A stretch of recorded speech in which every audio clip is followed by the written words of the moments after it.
আজওয়াজিহিন্না, আমি মহিলাদেরকে আদেশ দিতাম তারা যেন তাদের স্বামীকে সিজদা করে। কিন্তু মহিলাদেরকে ওই আদেশ দেননি, মানে দিতাম, দেননি তিনি।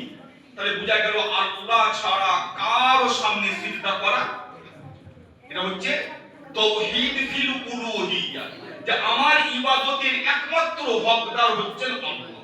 আমি নামাজ পড়ব আল্লাহর জন্য, আমি রোজা রাখব আল্লাহর জন্য, আমি তাসবিহ পড়ব আল্লাহর জন্য, আমি দোয়া চাইব কার কাছে?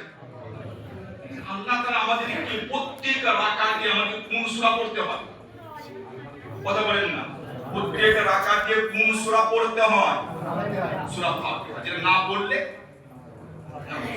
মানে ইমাম এবং যারা একাকী নামাজ পড়ছে তাদেরকে পড়তেই হবে, আর মুক্তাদিদেরকে ধ্যান দিয়ে শুনতে হবে। এই যে সূরা ফাতিহা, এর মধ্যে 4 নম্বর আয়াতটা কি? ইয়্যাকা না'বুদু ওয়া ইয়্যাকা নাস্তাঈন। আমরা প্রত্যেক রাকাতে পড়ছি, কি বলছি? ইয়্যাকা না'বুদু, ইয়া আল্লাহ আমরা আপনারই ইবাদত করি, আপনারও নয়। ভাই আপনারও আর আপনারই, আপনারই বললে তাওহীদ ঈমান, আর আপনারও বললে কাফের। ভাই পার্থক্য বুঝে আসছে তো নাকি? আপনারা শিক্ষিত মানুষ, বুঝতে পারছেন কত পার্থক্য? আপনারই ইবাদত করি, আপনারও নয়। যদি কেউ বলে আপনারও ইবাদত করি, সে কাফের হয়ে যাবে।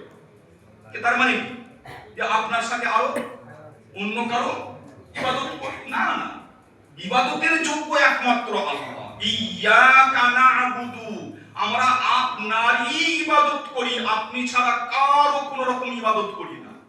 ওয়া ইয়্যাকা নাস্তাঈন, আমরা আপনারই কাছ থেকে সাহায্য চাই, আপনারই, কারো কাছ থেকে নয়, কোনো বাবার কাছে নয়, কোনো মাজারে নয়, কোনো দরগায় নয়, আমরা সাহায্য চাই একমাত্র আল্লাহর কাছে। তো ইবাদত হবে একমাত্র আল্লাহর জন্য, সাহায্য চাওয়া হবে একমাত্র আল্লাহরই কাছে, আল্লাহ ছাড়া কারো কাছে। আসবাবের ঊর্ধ্বে, দেখো ভালো করে শুনে বুঝলেন না, এই যে বলা হলো যে আল্লাহ ছাড়া কারো কাছে কোনো সাহায্য চাওয়া যাবে। তাহলে যদি আপনার গ্রামে কোনো অশান্তি হয়, পুলিশের সাহায্য নেওয়া যাবে না? কথা বলেন, পুলিশের সাহায্য নেওয়া যাবে না? আপনি কালকে বললেন, মন্ত্রী সাহেব বলে গেলেন যে আল্লাহ ছাড়া কারো সাহায্য নেওয়া যাবে না, কারো